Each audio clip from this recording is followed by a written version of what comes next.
بسم الله الرحمن الرحيم شهر رمضان الذي أنزل فيه القرآن هدى للناس وبينات من الهدى والفرقان. கண்ணியத்திற்குரிய எல்லாம் அல்ல அல்லாஹு ஜல்ல ஷானஹு தஆலாவின் நல்லடியார்களே, தலைப்பே பெண்ணியம் போற்றும் இஸ்லாம் தான். பெண்ணியம் அங்கே பயங்கரமாக போட்டிட்டு இருக்காங்கன்னு நினைக்கிறேன். பிள்ளைகளோட வர்றது சிரமம்தான். இந்த அருமையான தருணத்திலே பெண்ணியம் போற்றும் இஸ்லாம் என்ற தலைப்பு எனக்கு தரப்பட்டிருக்கிறது. பொதுவாகவே உலகம் எங்குமே பெண்களை பற்றி போற்றி பேசுவார்கள். அதுபோல பெயர் சூட்டுவார்கள். எதுக்கு பெயர் சூட்டுவான்? ஆத்துக்கு, குளத்துக்கு, மரத்துக்கு, ஒரு கட்டத்துக்கு மேல போய் கழுதைக்கும் கல்யாணின்னு பேர் வச்சிருக்கான். நம்மளாம் பார்க்கிறோம். இப்படியெல்லாம் பெயர் சூட்டுவதன் மூலமாக பெண்களை நாங்கள் போற்றுகிறோம். ஒரு விதத்தில் இருக்கக்கூடிய வாதம் தான் சரி. அதுபோல இன்னும் கலாச்சாரங்கள் ஓங்கி நிற்கிற, சீரழிந்து போய் நிற்கிற சில நாடுகளில் பெண்களுக்காக நாங்கள் முழு சுதந்திரத்தை தருகிறோம் என்று ஒருபுறம் பேசப்படுகிறது.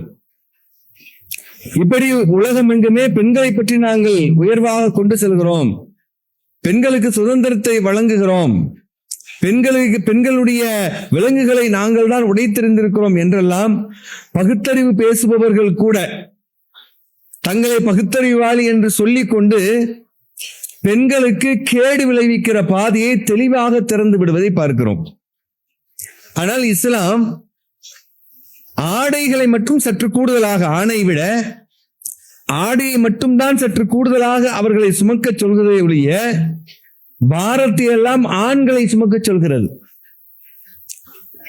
பெண்களை எப்படி ஒரு பொன்னை பாதுகாப்பு பெட்டகத்தில் வைத்திருப்போமோ அதுபோல பெண்களை பாதுகாப்பு பெட்டகத்தில் வைத்து அழகு பார்க்கிறது. இது வெறுமனே மேடைக்காக, வார்த்தைக்காக சொல்லப்படுகிற சொல்லா என்று சொன்னால் நிச்சயமாக இல்லை. பெண்ணுடைய பிறப்பிலிருந்து இஸ்லாம் ஆரம்பிக்கிறது. ஒரு குழந்தையாக பெண்ணை இஸ்லாம் எப்படி பார்க்கிறது? அவர் வளர்கிறாள், பல்வேறு பரிணாமங்களை அவள் மேற்கொள்கிறாள். ஒரு கட்டத்தில் குழந்தை பருவத்தை தாண்டி இளமை பருவம், இளமை பருவத்தை தாண்டி அவள் ஒரு மனைவியாக, மனைவி ஆனக பின் பிள்ளைகளுக்கு தாயாக, இப்படி பல்வேறு கட்டங்களை அவள் அடைய ஒவ்வொரு இடமும் அவளுக்கு உயர்ந்த இடத்தை இஸ்லாம் வழங்குகிறது. ஆண்களை காட்டிலும் பெண்களுடைய பிறப்பை பற்றி பேசும் பொழுது நாம் எல்லாம் அடிக்கடி இந்த வார்த்தையை செவியிட்டு இருப்போம். ஆயினும் இன்னொரு முறை அதை சிந்தித்து பாருங்கள். உங்களுடைய கோணத்தில் அந்த வார்த்தையை நீங்கள் பாருங்கள். அல்லாஹ் ரப்பல் ஆலமீன் சொல்லும் பொழுது வைதா புஷ்ஷிர அஹதுஹும் பில் உஸ்னா உன்சா, பெண் குழந்தைகளை பற்றிய சுப செய்தி அவர்களிடம் சொல்லும் பொழுது, உலகமே பெண்களுக்கு ஆன்மா உண்டா? அந்த எப்போ அந்த 1400 வருடங்களுக்கு முன்பதாக நம்முடைய தமிழகத்துலதான் எப்படி பெண்களை பார்த்தாங்க? பெண்களுக்கு ஆன்மா இருக்கா? ஆடு மாடுக்கெல்லாம் உசுறு இருக்கிற மாதிரி பெண்களுக்கு உசுறு இருக்கே ஒழிய ஆண்களுக்கு இருக்கிற மாதிரி ஆன்மா அவங்களுக்கு உண்டா? ஆன்மா சாந்தி அடையலாம் சொல்லுவாங்களே, அப்படின்னா பெண்களுக்கு உண்டா என்று பேசிக்கொள்கின்ற காலம். அந்த காலத்தில் ஒரு ஆடு மாடுகளை போன்று பெண்களை பார்த்த காலத்தில் திருக்குர்ஆனுடைய வசனம் இறைவனிடம் புறத்திலிருந்து வருகிறது. வைதா புஷ்ஷிர அஹதுஹும் பில் உன்சா, பெண் பிள்ளைகளை பற்றிய சுப செய்தியை அவர்களிடம் சொல்லும் பொழுது அவருடைய முகம் அப்படி திரும்பி விடுகிறான். முகங்கள் கருத்து போய் கலீம் வெறுப்பினால் முகங்கள் கருத்து போய் அவன் திருப்பிக் கொள்கிறான். ஆனால் பிறந்ததோ சுப செய்தி தெரிந்து கொள். நீ தவறாக யார் ஆணை பற்றி இஸ்லாம் என்ன சொல்கிறது? ஆண்கள் இவ்வாறு செய்கிறார்கள், கீழ்த்தரமான காரியங்களை செய்கிறாய், ஆனால் உனக்கு கிடைத்ததோ பொக்கிஷம், உனக்கு கிடைக்கிறதோ சுப செய்தி என்று பெண்ணுடைய பிறப்பையே சொல்லும் பொழுது ஆண்களுடைய குணத்தை தவறென்று உணர்த்தி பெண்களுடைய பிறப்பானது சுப செய்தி உலகத்துக்கு கிடைத்த பொக்கிஷம் அவள் எனும் அளவிற்காக பெண்ணுடைய பிறப்பையே ஒரு படி மேலே தூக்கி வைக்கிறது இஸ்லாம். நாம எல்லாம் நினைத்துக் கொண்டிருக்கிறோம் ஆண் மிகவும் பலசாலி, ஆண்கள் எதையும் வீழ்த்த முடியும், பலம் பொருந்தியவன் ஆண் தான் உடலாலும் மனதாலும் என்று நாம் தவறாக விளங்கிக் கொண்டிருக்கிறோம். உண்மையில் ஆணை விட ஒரு படி மேலே பெண் தான் பலமானவள், தெரிந்து கொள்ளுங்கள். இந்த கட்டிடத்துக்கு உள்ளே வர்றதுக்கு வாசல் மிக முக்கியம். அதுல டோர் ரொம்ப ஸ்ட்ராங்கா அப்படியெல்லாம் பார்க்கிறோம். டோரை கொண்டு வந்து அப்படி வச்சுட்டா டோர் ஸ்ட்ராங்கா இருந்துருமா? கேட்டு நல்லா இரும்பல போட்டு நல்லா பயங்கரமா லாக்கெல்லாம் போட்டு அப்படி கொண்டு வந்து வைக்கிறது என்ன உதவுது? நம்ம பலவீனமா நினைக்கிற 4 ஸ்க்ரூ தான் இல்லையா? எவ்வளவு பலம் பொருந்திய ஒன்றா இருந்தாலும் அது எது இணைக்குது? சும்மா ஒரு 4 ஸ்க்ரூ, 2 ஸ்க்ரூ தான். அந்த ஸ்க்ரூ இல்லைன்னு வைங்க, எவ்வளவு பலமான கேட்டை தூக்கி வச்சாலும் தள்ளினா விழுந்துருமா இல்லையா? அப்படிதான் நாம ஆண்கள் உடலால் பராக்கிரமசாலிகள் தான். ஆனால் நம்மை தாங்கி நிற்கிற மறைமுகமாக நம்மை பலப்படுத்தி வைத்திருப்பவள் யார் என்றால் பெண். அதனாலதான் அல்லாஹ் ரப்பல் ஆலமீன் மனிதனை படைக்கும் பொழுது அவனுக்கு எப்படி வேண்டுமானாலும் படைக்க தெரியும். அல்லாஹுக்கு எப்படியும் படைக்க தெரியும். பிள்ளை மகனாக படைத்திருக்க முடியும். அப்படி ஒரு முறை படைத்து காட்டிட்டான். மரியம் அலைஹிஸ்ஸலாத்திற்கு ஆண் துணை இல்லாமல் தாயையும் பிள்ளையையும் படைத்து விட்டான். அவனுக்கு அப்படியும் படைக்க தெரியும். மகனும் தந்தையும் வைத்து அவனுக்கு படைக்க தெரியும். அவனுக்கு என்ன வச்சு வேணாலும் படைச்சிருக்க முடியும். ஆனா அல்லாஹ் எப்படி படைச்சான்? அவன் உங்களை படைத்தான். எப்படி படைத்தான்? மின் நஃப்ஸின் வாஹிதா. மின் நஃப்ஸின் வாஹிதா. அவன் உங்களை ஒரே ஒருவரிலிருந்து படைத்தான். அவரிலிருந்து அவரது துணையை படைத்தான். ஏனென்றால் இந்த உலகத்திற்கு தனி மனிதனாக வந்தாலும் கூட ஒரு பெண் துணை இருந்தால் எங்கேயும் புதிதாக போய் நிற்க முடியும். உலகம் புதுசு, வார்த்தைகள் பழசு. அல்லாஹ் அனைத்து பொருட்களுடைய வார்த்தையும் கற்றுக் கொடுத்து விட்டான். அவர் கல்வி ஞானத்தோடு அனுப்பப்படுகிறார். கல்வி பலம்தான், ஆனாலும் வாழ்க்கைக்கு பலம் என்றால் பெண் தான். ஆகவேதான் நம்ம யோசிச்சு பார்க்கணும். எப்படி வேணாலும் படைக்க தெரியும். அல்லாஹ் ஒரு கூட்டமா படைச்சிருக்கலாம். டக்குன்னு படைக்கும் போது நினைஞ்சிருக்கலாம் ஒரு 50 பேரை ஒரு 100 பேரை படைச்சு, அல்லது ஒரு ஊருக்கு தேவையான ஒரு செட்டப் தெரியாம அல்லாஹ் படைக்க தெரியாதா? ஆனா அல்லாஹ் எப்படி படைக்கல பாருங்க. ஒருத்தரை படைச்சு அவருக்கு பலம்னு பார்த்தா அடுத்த வரையில் அல்லாஹ்னு சொல்லிட்டான். அல்லி எஸ்குன அலைகா, அவளிடம்தான் உனக்கு நிம்மதி இருக்கிறது. நீ ரெஸ்ட் எடுக்கலன்னா, உனக்கு நிம்மதி இல்லைன்னா உனக்கு பலம் இல்லை. நாம நைட்டு தூங்கி எந்திரிக்கலன்னா காலையில விடங்குது. ஏன்? எனக்கு ரெஸ்ட் தேவை. அப்போ ஒரு ஆணுக்கு அமைதி நிம்மதி தேவை என்றால் அந்த பெண்ணிடம் தான் இருக்கிறது என்று படைத்த பொழுதே ஏற்படுத்தி உன்னுடைய பலமே அவள்தான், அவளை வைத்துத்தான் நீ பலமாக வாழ முடியும் என்ற ஒரு அற்புதத்தை அல்லாஹ் ரப்பல் ஆலமீன் இந்த இடத்தில் மனிதனை படைத்த சம்பவத்தை சொல்லும் பொழுது அவனுக்கு நிம்மதிக்காக பெண்ணை படைத்தான் என்று, பெண்ணை அவனுடைய ஜோடியாக ஒரு மனைவியாக ஒரு பெண் ஒரு ஆணுக்கு வாழ்தல் என்பது வாழ்க்கையினுடைய பலமாக அவள் தான் அமைகிறாள். ஒரு பெண்ணுடைய பிறப்பும் சுப செய்தி என்கிறது. அவள் ஜோடியாக ஒரு இளம் பருவத்தை அடைந்து உனக்கு கிடைக்கும் பொழுதும் உனக்கு அவள் தான் பலம் என்கிறது. இன்னும் சொல்ல போனா பிசிக்கலா யோசிச்சீங்கன்னா கூட, மென்டலா யோசிச்சாலும் அவங்க தான் பலம். அறிவியல் பூர்வமாவே ஆண்களுக்கும் பெண்களுக்கும் சில உடல் வித்தியாசம் எல்லாம் உண்டு. நாம பாருங்களேன், பொதுவாக உடல் உறுப்பு இருக்குல்ல, நம்ம மண்டை இருக்குல்ல, ஆணுடைய எலும்பு மண்டை கூட வச்சு ஃபர்ஸ்ட் இது ஆனா பெண்ணான்னு சொல்லிடுமா. ஒரு எலும்பு கூட ஒரு மருத்துவர் என்ன செய்வாரு, ஆரம்பத்தில் அது பார்த்த உடனேயே கெஸ் பண்ணிடுவாரு. மண்டை கொஞ்சம் பெருசா இருந்தா அது ஆணுடைய எலும்பு கூடு அப்படின்னு முடிவு பண்ணிடுவாங்க.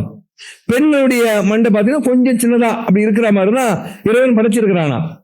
இப்படி இதுல தலையில மட்டும் இல்ல, கிட்னி பாத்தீங்கன்னு வைங்களேன், நம்மளோட அவங்களுக்கு கொஞ்சம் பெருசு. கிட்னி பாத்தீங்கன்னா நம்மளை விட அவங்க சிறுநீரக போய் பார்த்தா கொஞ்சம் பெருசா இருக்கும். அதனாலதான் உலகத்தை நாரடிக்கல பெண்கள். போற ஒரு இடத்துல எவ்வளவு கப்பு அடிக்குது, ஆண்கள் என்ன பண்றான், அவ்வப்போது சிறுநீர் கழிச்சிடறானா? ஒரு பஸ் ஸ்டாண்ட்ல போய் நிக்க முடியுதா? ஒரு நிலவரத்துல இடத்துல போய் நிக்க முடியுதா? அசுத்தம் பண்ணிடுறான். ஆனா பெண்கள் பாருங்க அப்படி இல்லை. ஏன்னா இயற்கையாகவே பெண்கள் அதையெல்லாம் சுமக்க வேண்டும் என்பதற்காக வெளியே போயிட்டு வர்றதுக்கு வசதியா எல்லாம் படைப்புல இப்படி படிச்சிருக்கான் பாருங்க. நீ என்ன பண்ணுவ, டக்குன்னு எங்கடா ஓட்டிட்டு வந்துருவ. ஆனா பெண்ணை எப்படி உயர்த்திருக்கான் பாருங்க அல்ல படைப்புல. உடல் கூறுலையே நம்மளோட பெஸ்டா படிச்சான்லாம். வெளியில போவீங்க, நீங்க டக்குன்னு பாத்ரூம் போயிட்டு வந்துருவீங்க, ஏதோ ஒரு இடத்துக்கு போயிட்டு வந்துருவீங்க. ஒரு பெண் என்பவள் அப்படி போக முடியாது. அப்படி உலகத்தை அப்படியே சூழல் அமையவில்லை, அமைத்து படைக்கவில்லை. ஆகவே உனக்கு ஸ்டோரேஜ் அதிகம் போ. அதனாலதான் அவங்க ஒரு நீண்ட நேரம் நீங்க ஒரு பிரயாணம் போயிட்டு வருவீங்க, எங்கேயாவது ஒரு விருந்துக்கு போயிட்டு வருவோம், போய் பள்ளிவாசலுக்கு போவோம், அங்க ஒரு சிந்தி கழிச்சு வந்துருவோம், மண்டபத்துக்கு போவோம் சாப்பிட, அங்க போயிட்டு வந்துருவோம். ஆனா எங்க வீட்டுல கிளம்புறவங்க கிளம்புறதுக்கு 7 மணி நேரம். அது ஒரு பக்கம். தான் ஒரு ரீல்ஸ் படிச்சேன். ஒரு அம்மா சொல்றாங்க, பெண் மகளிர் தேசிய மகளிர் தினமா இல்ல உலக மகளிர் தினமா தெரியல, அது 6ஆம் தேதி தான் வச்சாங்க ஆரம்பத்துல. அப்புறம் நீங்க லேட்டா கிளம்புறதுனால 8ஆம் தேதியா அது மாறிடுச்சு, நீங்க கிளம்ப மாட்டேங்கிறீங்க, 8ஆம் தேதி 2 நாள் லேட்டா வந்தீங்க நீங்க அப்படிங்கிற மாதிரி ஒரு அம்மையாரே பெண்கள் தாமதமாக கிளம்புகிறார்கள் அப்படிங்கிற மாதிரி அவங்க சொல்லியிருந்தாங்கன்னு வைங்களேன். அப்போ பெண்கள் கிளம்புறதுக்கே அவ்வளவு நேரம் ஆகும். அது பத்தாது குழந்தை பாருங்க, நாமெல்லாம் ஃப்ரீயா உட்காந்துருக்கிறோம். அவங்க பாருங்க குழந்தைகள் எல்லாத்தையும் பராமரிக்கணும். அந்த பிள்ளைங்களை வரணும், பிள்ளைங்க மட்டுமா வரணும், அதுங்களுக்கு சில ஏற்பாடு இருக்கும். அந்த குழந்தைக்கு ஏதாவது ஸ்நாக்ஸ் தேவைப்படும், அல்லது பேம்பர்ஸ் கொண்டு வருவாங்க. நம்ம ஏதாவது வந்துட்டோமா, ஃப்ரீயா வந்துட்டோம். அப்ப அல்லாஹ் என்ன பண்ணிட்டான், இதற்காகத்தான் அல்லாஹ் உடல்லையே பாருங்க உன்னை விட ஸ்பெஷல். அவங்களுடைய சிறுநீரக போய் கொஞ்சம் பெருசா இருக்கும், கொஞ்சம் லோடு எக்ஸ்ட்ரா தாங்கிக்கும். அதனால அவங்களை பொறுத்தளவுக்கு வெளியில போயிட்டு வர்றதுக்கு வசதியா உடல் கூரையே அல்லாஹ் படைச்சிருக்கான். நினைச்சு பாருங்க. அது மாதிரி மெமரி, ஞாபக சக்தி இருக்குல்ல, அவங்க ஆணை விட 10% அதிகமான ஞாபக சக்தியாக அல்லாஹ் படைத்திருப்பதாக இன்னைக்கு அறிவியல் உலகம் சொல்லுது. அதனாலதான் ஏதாவது ஒரு சின்ன பிரச்சனையா இருக்கும், நீங்க அன்னைக்கு என்ன சொன்னீங்க அப்படிம்பாங்க. அன்னைக்கு நம்ம என்ன நினைச்சுக்குவோம், முந்தா நாள் தான் நான் தான் வாங்கிட்டு தரேன்னு சொன்னேன். நான் அதை சொல்ல, அன்னைக்குன்னா நமக்கு அதிகபட்சம் 2 நாள் ஏட்டாது. அன்னைக்குன்னா ஆம்பளைக்கு அவ்வளவுதான், அவங்களுக்கு அப்படி இல்லை. நல்லா நினைச்சு பாருங்க, நினைச்சு பாத்துருவோம், புளிஞ்சு பாத்துருவோம், காய வச்சு உதறெல்லாம் வச்சு பாத்துருவோம், நமக்கு அவ்வளவுதான். அப்புறம் சொல்லுவாங்க, என் கல்யாணம் ஆணி வந்த அன்னைக்கு என்ன சொன்னேன், கல்யாணம் ஆணி வந்த அன்னைக்கா, இவருக்கு 27 வயசு ஆயிருக்கும், 27 வருஷம் ஆயிருக்கும் கல்யாணம் ஆகி. அதை சொல்லும்போது எப்படிமே சொல்லுவாங்க அன்னைக்கு. அப்போ அப்படியே ஒரு வேர்டை போட்டா ஒரு கம்ப்யூட்டர் என்ன செய்யும், எல்லாத்தையும் சர்ச் பண்ணி கொடுத்துருமா, ஆடியோ வீடியோ இன்னும் என்ன நாளுக்கு எல்லாத்தையும் சர்ச் பண்ணி கொடுக்குற மாதிரி அவங்க மெமரி அள்ளிட்டு. அதனாலதான் பெண்களை பொறுத்த அளவுக்கு மதிப்பெண் அதிகமா வாங்குறான். அது என்ன காரணம், அல்லாஹ் அப்படி படிச்சிருக்க, என்ன படிச்சிருக்கான், உனக்கு ஏதாவது ஸ்டோரேஜ் தேவைன்னு அங்க சொல்லி வாங்கிக்க. நீ மறந்துடுவ, நீ எல்லாத்தையும் அப்படியே அங்கிட்டு இங்கிட்டு அலைவ, உனக்கு ஞாபகம் இருக்காது. போய் கேளு, கரெக்டா சொல்லுவாங்க. நமக்கு ஸ்டோரேஜ் எல்லாம் எங்கிட்ட வச்சிருக்காம பாருங்க. ஏதாவது தேவையா அவங்கள்ட்ட கரெக்டா வீட்டுல அப்படி நின்றுப்பாங்க, பீரோல சவுண்டு கேட்பாங்க, என்னங்க அங்க சவுண்டு, ஒண்ணு இல்லம்மா அந்த ஆதார் அன்னைக்கு வச்சிருந்தேன், இப்படியே சொல்லுங்க, எங்க இருந்துச்சு தெரியுமா, நீங்க வர இதுல தூக்கி போட்டீங்க, புள்ள கொண்டு போய் அங்க போட்டுருச்சு, அதை எடுத்துட்டு போய் அங்க வச்சிருக்கேன், ஒரு பெரிய ஹிஸ்டரி சொல்லிடுவாங்க. உனக்கு வசதி எல்லாம் என்ன பண்ணிருக்கான், அது எல்லாம் உனக்கு நீ நினைச்சுக்கிட்டு இருக்க பலம்னு. ஒரு ஆதார் கார்டு தேர்றதுக்கு 4 நாள் ஆக்கும், நீ 4 செகண்ட்ல சொல்லிடுவாங்க. ஒரு குடும்பத்தோட பலம் தானே, இதெல்லாம் பலம் தானே. ஒரு அவசரத்துக்கு போவீங்க, எல்லாம் செட்டப்பட கையில் கொடுப்பாங்க. அப்ப அல்லாஹ் ரப்பல் ஆலமீன் உன் மனைவியிடம் தான் உனக்கு நிம்மதி இருக்கிறது, அவளிடம் தான் அவள் நிம்மதி இருக்கிறது என்பதற்காக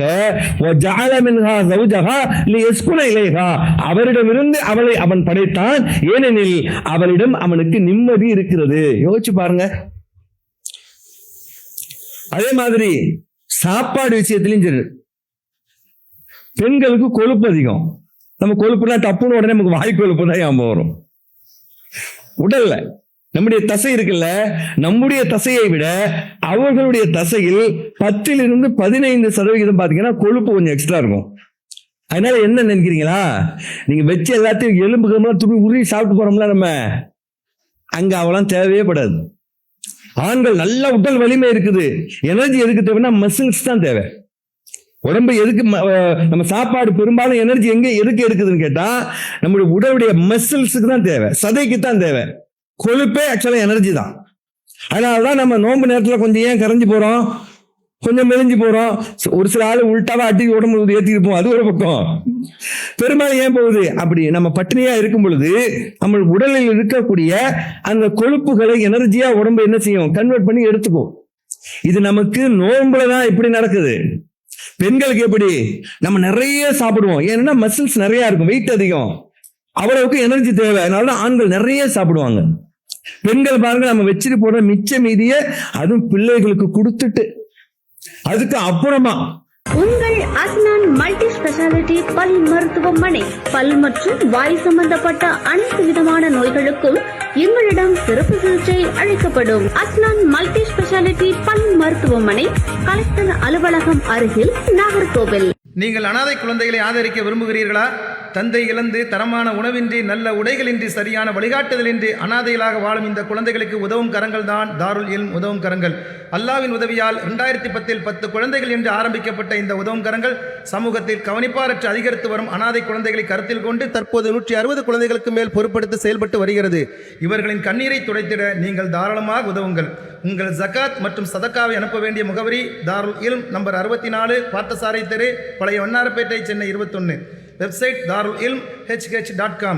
தொடர்புக்கு 9840725020, 9600055060. இது கூட நபிகள் பெருமானார் காலத்துல ஒரு சம்பவம் நடக்குது. அல்லாஹ்வின் தூதர் வீட்டுக்கு வர்றாங்க. ஆயிஷா ரலியல்லாஹு அன்ஹா இளமை பருவம், சின்ன பொண்ணு வேற, கல்யாணம் புதுசு வேற.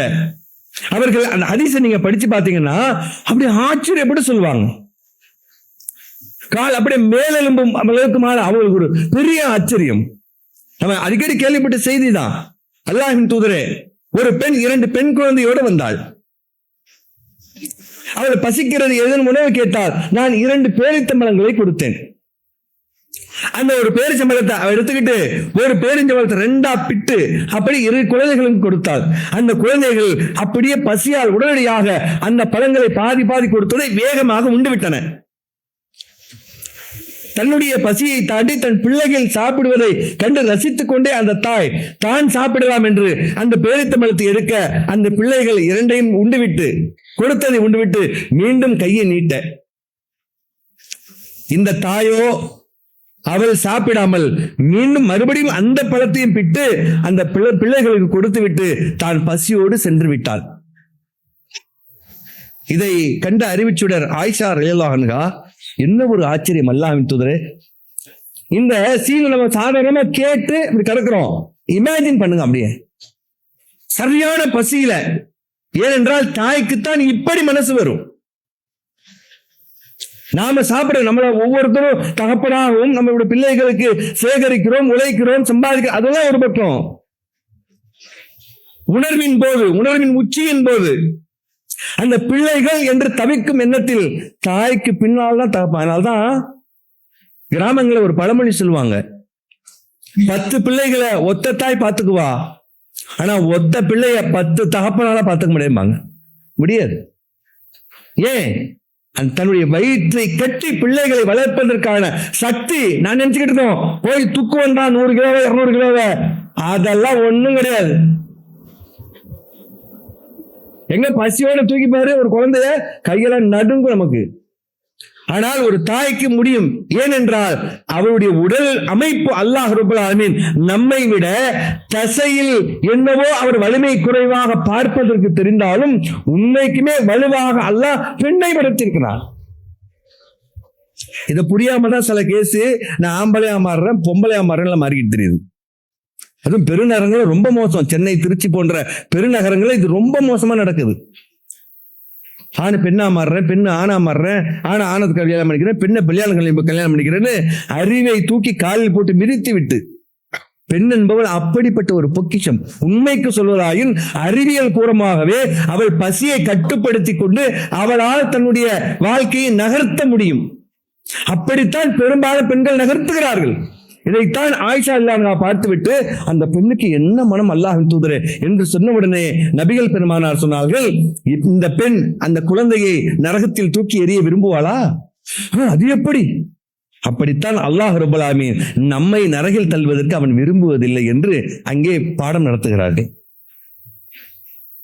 அப்ப பெண் என்பவள் தன்னுடைய உடல் கூறு அமைப்பு உட்பட அவர் பலமாகத்தான் படைக்கப்பட்டிருக்கிறார். நாம் தான் தவறாக புரிந்து கொண்டு பலவீனமானவள் என்று நினைத்துக் கொண்டிருக்கிறோம். ஒரு மனைவியாக வரும் பட்சத்தில் இன்னும் சொல்வதாக இருந்தால் குணத்தின் அடிப்படையிலும் கூட நற்குணங்கள், உங்களில் யார் நல்ல குணம் உள்ளவர், அக்மலுல் முஃமினீன், முஃமின்களில் சிறந்தவர்கள் யார் தெரியுமா என்று கேட்டுவிட்டு அல்லாஹ்வுடைய தூதர் சொல்கிறார்கள், அஹ்ஸனுஹும் குலுகன், உங்களில் நல்ல குணங்கள் உள்ளவர்தான் இறை நம்பிக்கையாளர்கள் சிறந்தவர்கள். இறை நம்பிக்கையெல்லாம் இருக்கு, தொழுகை வணக்கம் வழிபாடுகள் எல்லாவற்றையும் சரியாக செய்கிறேன், குணம் இல்லை. நீங்க பல பேர்ட்ட அதான் பிரச்சனையே. ஒரு மலர்ந்த முகத்தில் செஞ்சா என்ன ஆயிட போகுது? அங்கேருந்து வருவான், போவான். அஸ்ஸலாமு அலைக்கும். அலைக்கும். நபிகள் நாயகம் சொன்னாங்க, லா தஹக்கிரன மினல் மஅரூஃபின் ஷைஆ, எந்த ஒரு நற்காரியத்தையும் அற்பமாக கருதாதே. வலவ் அன் தல்கா அஹாக பிவஜ்ஹின் தலீக், உடைய சகோதரனை மலர்ந்த முகத்தில் சந்திப்பது தர்மம் என்றார்கள். மலர்ந்த முகத்தை கொண்டு இரு, வயசாகாதுங்க. அல்லாஹ்வுடைய தூதர் பாருங்களேன், ஆயிஷா அல்லாஹ் கல்யாணம் திருமணம் செய்யும் பொழுது எப்படி இருந்தார்களோ அப்படிதான் அவங்க மரணிக்கிற வரைக்கும் அதே மாதிரி கிட்டத்தட்ட முகம் மலர்ச்சியோட இருந்தா ஸ்கின் சுருக்கம் விழுவாது. மலர்ச்சியோட நபிகள் பெருமா அப்படி மலர்ந்து இருங்க, மலர்ந்த முகத்துல இருங்க, நல்ல குணத்தோட இருங்க. தெரியாம ஒரு இடிச்சிட்டாரு, வேணும் நாப்பா எடுப்பீங்க, வாங்கப்பா இதுக்கு போய் இந்த சாரி, ஏன் நீங்க வேற நான் வேறையா, என்கிட்ட போய் சாரியா கேட்டுக்கிட்டு வாங்க என்கிற அந்த தன்மை இருக்குல்ல, அப்படி தன்மை இருந்தால் இறை நம்பிக்கையாளர்கள் அவர் சிறந்தவராகி விடுகிறார். பொதுவாக மனிதர்களில் சிறந்தவர்கள் இறை நம்பிக்கையாளர்கள். அப்படி இறை நம்பிக்கையாளர்கள் சிறந்தவர்கள் யார் என்றால் நற்குணமுடையவர்கள் என்று அல்லாஹ்வுடைய தூதர் சொல்றாங்க. சரி, நல்ல குணம், இத எப்பவுமே கரெக்டா இருக்கிறியா, வெளியில சும்மா ஷோவுக்கு அப்படி இருக்கிறியா அப்படின்னு அல்லாஹ் பார்த்து, அப்படி பார்த்தால் வஹியாரிக்கும், உங்களில் சிறந்தவர்கள் யார் தெரியுமா, வஹியாரிக்கும் நிசாயிக்கும், உங்களுடைய பெண்களிடத்தில் யார் சிறந்தவரோ அவர்தான் உங்களில் சிறந்தவர். நபிகள் நாயகம் சொல்றாங்க. ஏன் ஒரு பாயுடைய லட்சணம் அங்கதான் தெரியும். பொய்யே பேச மாட்டாரு, கெட்ட வார்த்தையே பேச மாட்டாரு, ரொம்ப நல்ல மனுஷன், வீட்டுக்கு போனாதான் தெரியும். போனை எடுத்து நான் இல்லைன்னு சொல்லு அப்படின்பா. என்னென்ன பேசுவாரு என்ன செய்வாரு அங்கதான் தெரியும். அப்போ உங்களுக்கு சான்றிதழ் தருகிற இறை நம்பிக்கையாளர்களில் சிறந்தவர்களாக நற்குணம் உடையவர்களாக இருக்கக்கூடிய அந்த வரிசைப்படியிலே நபிகள் பெருமானார் சொல்லும் பொழுது, உங்களில் சிறந்தவர் யார் என்றால் உங்களுடைய மனைவியிடத்தில் சிறந்தவர் தான். அப்ப மனைவியிடத்தில் சிறந்தவர் என்றால் நமக்கு சான்றிதழ் வழங்கக்கூடிய ஒரு உயர்ந்த அந்தஸ்தை அல்லாஹ் ரப்பல் ஆலமீன் அவர்களுக்கு தான் கொடுத்து வைத்திருக்கிறான் என்றால் இஸ்லாம் பெண்களை எந்த அளவுக்கு மேன்மைப்படுத்தி வைத்திருக்கிறது. அதுபோல இந்த உலகத்தை பற்றி அல்லாஹ்வுடைய தூதர் சொல்லும் பொழுது, அத்துன்யா மத்தாஉன், இந்த உலகம் என்பது ஒரு அற்புதமான வசிப்பிடம் தான், உங்களுக்கு நல்ல செல்வம் நிறைந்ததுதான். அப்படி இந்த உலகத்திலேயே உங்களுக்கு சிறந்த செல்வம் எதுவென்றால், உலகமே நிறைய செல்வங்கள் உங்களுக்கு இந்த வாழும் குறைந்த காலத்தில் கொடுக்கப்பட்டிருக்கிறது. அப்படி கொடுக்கப்பட்ட செல்வங்களிலேயே நல்ல செல்வம் என்று எதுவென்று சொன்னால் அல்லாஹ்வுடைய தூதர் சொல்றாங்க, மராத்து சாலிஹா, நல்ல மனைவி, நல்ல பொருத்தம் ஜோடிதான் உங்களுக்கு கிடைத்த நல்ல வாழ்க்கையிலே நல்ல சிறந்த செல்வம் என்றால் நல்ல மனைவின்னு நபிகள் நாயகம் சொல்றாங்க. அப்ப நம்ம தேர்ந்தெடுக்கிறதுல நாம தான் தவறு இழைச்சிடறோம். தேர்ந்தெடுக்கிறதுல தப்பா எடுத்துவிட்டு கல்யாணம் பண்ணவன் பூரா பாருங்க, மனைவியை கழுவி ஊத்துறதுதான் அவனுக்கு அவ்வளவு சந்தோஷம். ஏதாவது ஒரு பட்டிமன்றம் வந்தா பாருங்க, யாரா ஒருத்தன் பொம்பளைங்களை வச்சு வச்சு வச்சு ஓட்டுவான், அவ்வளவு சந்தோஷப்படுவான் மக்கள். என்ன காரணம்? இங்க பிடிக்கல. ஏன் பிடிக்காம போகுது? உன் செலக்ஷன் தப்பு. நீ தப்பா செலக்ட் பண்ணிவிட்டு இப்ப குத்துதே, குறையுத, நிம்மதி இல்லையா, அது இல்லையன்னு சொல்லி சொன்னா நீ தவறான தேர்வு செய்து விட்டு ஒரு கால் செருப்பா இருந்தா கூட அளவு சரியா இருக்கணுமே. காலை கடிச்சிருதுன்னு சொல்றோம்ல. அப்ப பொருத்தத்தை சரியாக தேர்வு செய்யாத காரணத்தினால் தவறை நம்மீது வைத்துக் கொண்டு பழியை கொண்டு போய் பெண்கள் மீது போட்டு விடுகிறோம். ஆனால் அல்லாஹ் ரப்பல் ஆலமீன் படைப்பின் அடிப்படையிலும் இந்த வாழ்க்கை அம்ச திட்டங்களின் அடிப்படையிலும் அவர்களை நல்ல பொருத்தமாக ஆண்களுடைய மிக அழகான தேவைகளை பூர்த்தி செய்யக்கூடிய ஒரு நல்ல பொருத்தமான ஒரு ஜோடியை தான் அல்லாஹ் படைத்து தந்திருக்கிறான் நமக்கு. ஆகவே அடிப்படை என்ன? மார்க்கம். அந்த மார்க்கத்தின் அடிப்படையை வைத்து திருமணம் செய்தோமையானால் வாழ்க்கை மிக சுபிட்சமாக அமைந்துவிடும். ஆக பெண் என்பவள் நமக்காக ஆண்களுக்கு வழங்கப்பட்ட ஒரு அற்புதமான பொக்கிஷம். அது மட்டும் இல்லாமல் பெண்ணுடைய பிறப்பிலிருந்து அவருடைய இறப்பு வரை அவருடைய பிறப்பு சுப செய்தி என்றும் அவருடைய ஒவ்வொரு வாழ்க்கையுடைய வருகை என்பது ஒரு நல்ல வாழ்க்கை தரம் என்றும் இஸ்லாம் நமக்கு தந்திருக்கும் பொழுது பெண்ணாகிய அவளை அவளுடைய இன்னும் சொல்ல போவதாக இருந்தால் இறையச்சம், மார்க்கத்திற்காக வாரி வழங்குதல் என்பன போன்ற இன்ன பிற காரியங்களை பார்த்தாலும் ஆண்களுக்கு பெண்கள் சளைத்தவர்கள் அல்ல என்று பல்வேறு விதங்களில் வாழ்ந்து காட்டிய பெண்களுடைய வரலாறுகளும் இருக்கிறது. அவைகள் எல்லாம் என்னவென்ன இருக்கிறது என்பதை இன்ஷா அல்லாஹ் வரக்கூடிய காலங்களில் பார்க்கலாம். வாஹிரு தாவானா அல்ஹம்துலில்லாஹி ரப்பில் ஆலமீன். அஸ்ஸலாமு அலைக்கும் வரஹ்மத்துல்லாஹி வபரகாத்துஹு.